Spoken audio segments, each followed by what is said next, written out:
Sumalak qilish maktab o'quvchilari uchun bu yildan qat'iyan mumkin emas ekan, eshitdilaringmi? Lekin-chi, sumalak zo'r narsa-da, bismillah.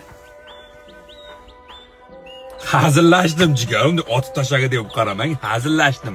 Sumalak qilishga hech qanaqangi taqiq yo'q, faqat bitta ikki shartlari bor. Oldin bitta qiziq voqeani aytib beray. Adashmasam 11-sinfimiz, u payt 70 ming 80 ming pullar ham normalniy pul edi. 70 ming 80 mingdan sumalakka pul yig'ishtirganmiz. Men tashkil ishlariga vobshe aralashmaganman, qatnashmaganman. Sumalakka shunday bordim, 70 mingdan pul yig'ishtirganmiz. Shunday xontoxtaga qarasam, xontoxtada na bir meva bor, na bir pishiriq bor. Ovqatga normalniy masalliqlar yo'q-da.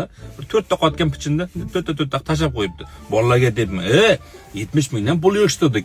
Qani bu natijasi nima? Dasturxon bo'sh desam, jigar dedi, hammasi dedi, o'tinga ketdi, o'tin qimmat bo'lib ketdi, o'tin topolmay qoldik, o'tin sotib oldi dedi. Mayli, bir gap bo'lar dedimda.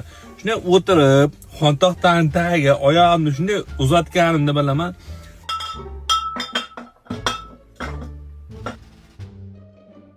Ya tavba, astagfirullah jigarlar.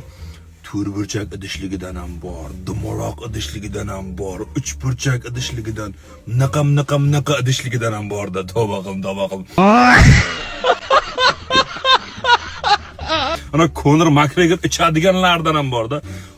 Desam, jigar endi bo'ladi-da, endi shunaqa aziyat. Astagfirullah jigarlar, faqat unaqa narsalar bo'lmasdan, kechasi 11 dan ertalab 6 gacha shovqin qilmasdan, qitay qilmasdan, birovni tinchligini buzmasdan, kompyuterxona, diskoteka qilmasdan, iloji bo'lsa kattalar nazorati ostida o'sha uyda tinchgina gaplashib, kulishib o'tirsalaring, hech qanaqangi taqiq yo'q jigarlar. Hech bir qonunda, qarorda sumalak qilmaysan deb yozilmagan. Sumalak bir milliyligimizda bitta belgilaridan biri.